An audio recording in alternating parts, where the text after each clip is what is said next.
प्रयागराज के प्रतापपुर विधानसभा में चुनावी कार्यालय का इंडिया गठबंधन के प्रत्याशी ललितेश पति त्रिपाठी ने फीता काटकर किया उद्घाटन। उत्तर प्रदेश प्रयागराज के प्रतापपुर विधानसभा के 78 लोकसभा प्रत्याशी ललितेश पति त्रिपाठी ने चुनावी कार्यालय का फीता काटकर उद्घाटन किया। उद्घाटन के बाद उन्होंने बूथ अध्यक्ष, सेक्टर प्रभारी पदाधिकारी को संबोधित करते हुए कहा कि हमारे किसी भी कार्यकर्ता के साथ कोई भी दुर्व्यवहार किया तो बर्दाश्त नहीं करेंगे। सभी कार्यकर्ताओं के साथ कंधे से कंधा मिलाकर चलने का काम करेंगे और चौतरफा विकास करने का विश्वास दिलाया। और सभी कार्यकर्ता, बूथ अध्यक्ष व पदाधिकारी से चुनाव किस तरह लड़ा जाए उस पर चर्चा की गई। इस मौके पर प्रतापपुर विधायक विजमा यादव, विधानसभा अध्यक्ष श्याम सूरत सरोज, अशोक उपाध्याय, संचालक राधेश्याम भास्कर, अभयराज यादव, रानीपुर बलराम यादव, सोनू दुबे, धनीलाल यादव, जीतलाल यादव, जगदीश यादव, सभी कार्यकर्ता व पदाधिकारी उपस्थित रहे।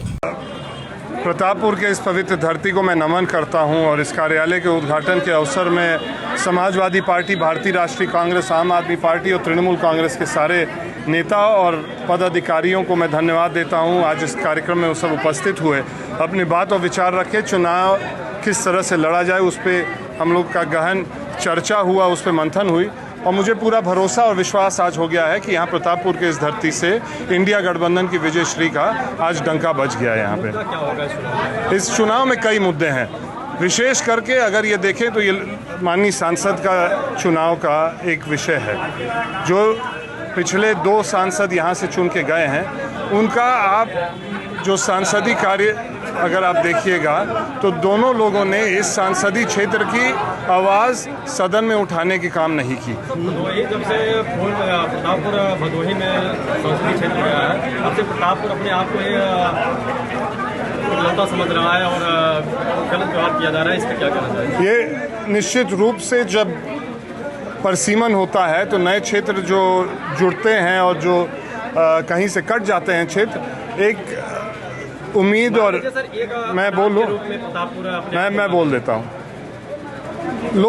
लोगों को निराश होना अनुचित है। 2009 में जब परसीमन हुआ था तो मुझे लगता है कि प्रतापपुर और हंडिया के लिए एक बहुत बड़ा सौभाग्य था कि पूर्वांचल के सबसे बड़े जो व्यवसाय का एक केंद्र है भदोही, 7,000 करोड़ रुपया का विदेशी मुद्रा वो कमाता है प्रति वर्ष। पूरे प्रदेश को और पूरे पूर्वांचल को गर्व होना चाहिए उस भदोही पे।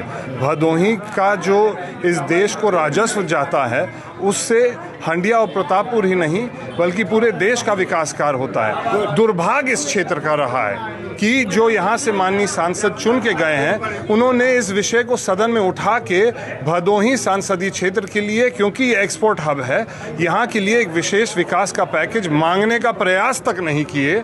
तो दूर की बात है कि यहाँ पे कोई कुछ विशेष विकास हो। ये 2 विधानसभा जो इलाहाबाद जिले की उसमें जुड़ी हैं, उनको अपना सौभाग्य मानना चाहिए कि हम लोग पूर्वांचल के इस बड़े उद्योग के कटोरे से हम लोगों का जुड़ाव हो गया। यहाँ पे बुनाई का काम होता है, हंडिया में बुनाई का काम होता है।